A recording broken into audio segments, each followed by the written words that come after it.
Assalamualaikum semuanya, welcome back to my channel.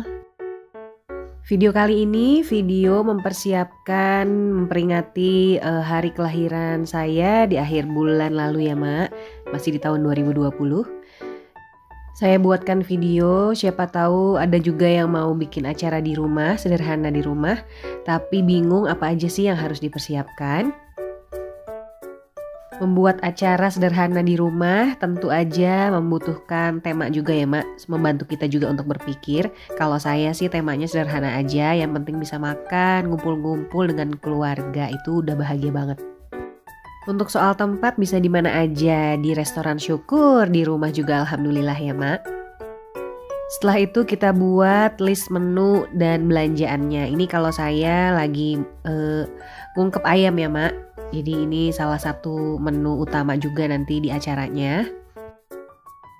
List menunya saya seperti ini. Jadi saya rencananya mau membuat nasi kuning ya Mak, tumpeng mini gitulah, tumpeng ala-ala. Jadi saya butuh ayam untuk digoreng, kemudian telur balado, kemudian apalagi mie goreng, kemudian tempe orek gitu ya Mak. Jadi semua saya persiapkan. Ini budgetnya 300.000 untuk 6 orang untuk makan siang dan malam. Jadi besok-besokannya juga sebenarnya masih bisa dimakan ya Mak lauk-lauknya karena masih banyak banget. Jadi alhamdulillah cukup untuk 6 orang. Kurang lebih ya kalau dipaksakan banget itu sampai 3 hari lah ya Mak. Untuk belanjanya bisa 4-5 hari sebelumnya, sebelum hari H. Jadi kalau misalnya ada barang yang nggak ada, kita masih bisa mikir solusi ini untuk cari alternatif penggantinya. Dan ayam yang sudah diungkep saya simpan di dalam wadah seperti ini karena kulkasnya nggak muat, jadi saya butuh plastik seperti ini ya Mak. Jadi ini nanti di hari H tinggal goreng aja. Setelah dingin baru ditutup lalu langsung masuk ke dalam freezer.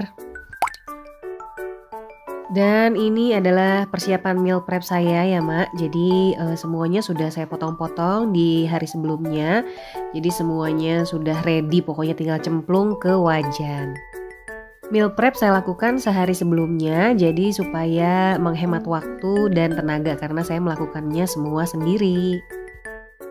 Kalau sudah memutuskan untuk membuat acara sederhana di rumah, yang perlu kita pikirkan adalah tempat ya Mak. Cari tempat yang lowong, yang kita dan tamu-tamu akan merasa nyaman. Kalau ada waktu dan dana lebih, bisa juga tempatnya didekor ya Mak, tapi tidak perlu dipaksakan. Usahakan mendekor tempat itu dilakukan 1 hari aja ya Mak. Misalnya 3 hari sebelum hari H. Nah itu 1 hari itu full kita pakai untuk mendekor tempat. Dan perlu dipikirkan juga nih kalau misalnya banyak makanan, harus dipikirkan juga piring sajinya ya Mak. Kalau saya konsepnya nasi tumpeng, jadi hanya perlu menyediakan 1 wadah besar untuk diisi oleh nasi tumpeng dan teman-temannya. Seperti ini. Memilih piring saji lebih baik jangan mendadak ya Mak, karena menu itu biasanya akan lebih banyak dari biasanya.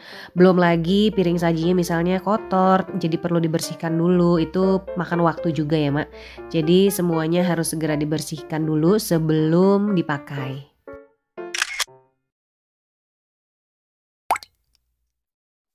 Buat saya yang orangnya suka lupa karena fokusnya kebanyakan, itu piring-piring sajinya yang sudah bersih biasanya saya suka kasih label kertas gitu ya Mak.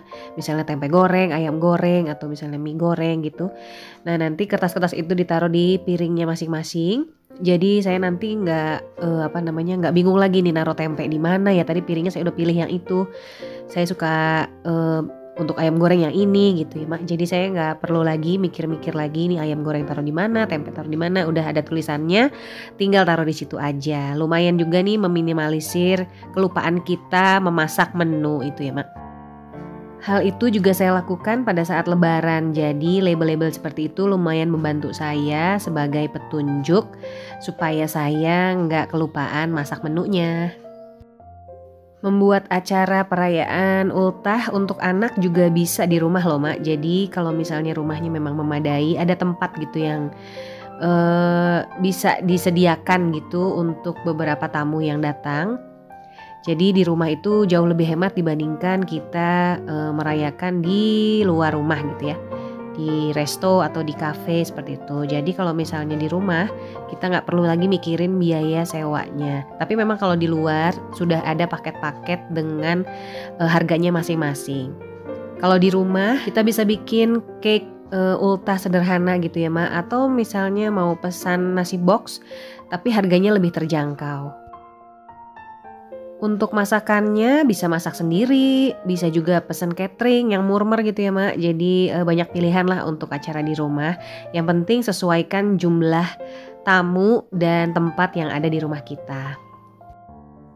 Untuk goodie bag yang suka menyediakan goodie bag pada saat ultah yang bawa besek-besek gitu ya Mak kalau pulang buat anak-anak, itu juga bisa dipersiapkan sendiri ya Mak. Jadi bikin goodie bagnya sendiri, tinggal beli paper bagnya misalnya, terus diisi dengan makanan-makanan kesukaan anak kita. Lalu si anak itu kita bisa ajak dalam persiapannya dan waktu menghiasnya. Pokoknya pasti anak kita juga pasti senang ya Mak. Anak senang dilibatkan, kita juga senang karena harganya murah meriah. Setelah acara selesai, kita pasti diribetin sama yang namanya cucian kotor ya Mak, cucian piring. Nah, saya kalau udah mikir itu udah stres duluan lah pokoknya. Kebayang tuh cuciannya sebanyak apa gitu ya Mak. Jadi untuk menghilangkan faktor stres seperti itu, saya lebih pilih beli kertas nasi dan pakai piringnya piring rotan. Jadi nggak ada lagi deh tuh galau soal cucian kotor ya Mak. Ya untuk acara sehari wajar lah. Kita kan ketemu piring tuh setiap hari ya Mak. 7 hari dalam seminggu ketemunya piring lagi. Dalam satu hari ini apalagi acara spesial ya bolehlah sekali-kali 1 hari itu aja cheating sedikit. Kalau boleh jujur sih sebenarnya saya kalau pakai kertas nasi dan piring rotan itu hampir ya boleh dikatakan cukup sering ya Mak. Karena di rumah saya juga kadang suka airnya ngadat nih, berhenti nggak ngomong-ngomong dulu. Jadi saya selalu stok kertas nasi dan piring rotannya supaya kalau saya lagi capek berat cucian kotor nggak numpuk ya Mak, cucian piringnya. Jadi biar nggak nambah-nambah stres kalau ke dapur lihat cucian piring numpuk, waduh badannya lagi nggak enak, udahlah jadi. Tapi beda halnya buat yang punya bala bantuannya banyak. Jadi kalau misalnya banyak yang bantuin untuk cuci piring itu pakai piring biasa juga nggak masalah ya Mak. Jadi kurang lebih 6 poin itu saja yang menurut saya penting untuk mempersiapkan acara spesial di rumah kita sendiri. Yang perlu digarisbawahi, kita membuat acara jangan memaksakan diri ya Mak. Yang penting harus sesuai dengan kemampuan kita. Acara 1 hari jangan sampai mengorbankan kepentingan untuk berhari-hari gitu ya Mak.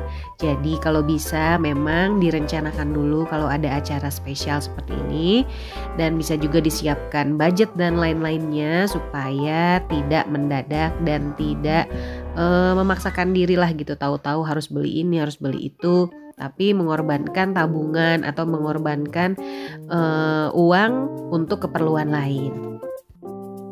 Hal ini juga bisa mengajarkan kepada anak-anak kita tentang kesederhanaan supaya tidak jor-joran atau menghabiskan uang demi acara 1 hari saja. Membuat acara dengan tujuan bersyukur itu sah-sah aja ya Mak, asalkan tidak berlebihan. Ternyata membakar jagung seperti ini itu lumayan recommended lah. Jadi asapnya juga tidak itu ya Mak, tidak kemana-mana gitu. Ini kan karena saya di luar rumah. Jadi kalau misalnya sama tetangga bakar-bakaran tapi asapnya banyak tuh kayaknya kurang etis gitu ya Mak. Jadi ini aja sebenarnya kalau bisa sih bakar di dalam rumah ya, karena kan ini aromanya kemana-mana nih. Takutnya kasihan tetangga, jadi aduh itu orang kok bakar-bakar nggak bagi-bagi gue. Gitu, aduh bukan yang nggak mau bagi ya Mak, ini kan karena jagungnya tuh sedikit loh, ini tuh saya tuh belinya ngepas biasa kan, ini namanya juga belanjanya juga belanja low budget gitu ya. Jadi kebetulan jagungnya nggak tersedia banyak, takutnya nggak kemakan itu loh, jadi mubazir. Jadi kalau misalnya saya bakar semua, ini juga saya nggak bakar semua. Kalau saya bakar semua takutnya gasnya habis, jadi saya harus beli lagi. Ini kan gasnya saya pakai sisa aja ya Mak. Ini alhamdulillah cukup juga nih. Habis untuk jagung, Dan kali ini saya mau menghabiskan itu bumbu-bumbu menteganya itu dioleskan ke dalam roti. Jadi kira-kira nanti jadinya kayak garlic bread gitu ya Mak. Tapi ini hasilnya rasanya tuh aduh lebih enak daripada garlic bread yang restoran fast food itu loh Mak. Jadi aduh ini pokoknya enak banget loh, gurih banget, asinnya asin alami gitu, asin mentega gitu ya Mak. Jadi aduh enak lah pokoknya. Oke, jadi rotinya sudah siap, sudah jadi bisa dimakan. Ini roti terakhir ya Mak, jadi ngabisin stok roti tawar yang ada di rumah. Ya aku mah apa atuh makan jagung di depan rumah, angin sepoi-sepoi aja udah bahagia ya Mak, udah berasa di puncak pokoknya. Padahal di tempat saya ke puncak juga gak jauh-jauh banget ya Mak, cuma malesnya itu kan macet dan pandemi seperti ini gak boleh. Ini dia hasil bakar-bakaran Kang Roti dan Kang Jagung dadakan. Terima kasih ya Mak udah nonton sampai sini. Semoga videonya bermanfaat dan penyampaian saya bisa dipahami. Jangan lupa like, komen, dan subscribe. Sampai ketemu lagi di video saya selanjutnya. Wassalamualaikum warahmatullahi wabarakatuh. Bye-bye Mak.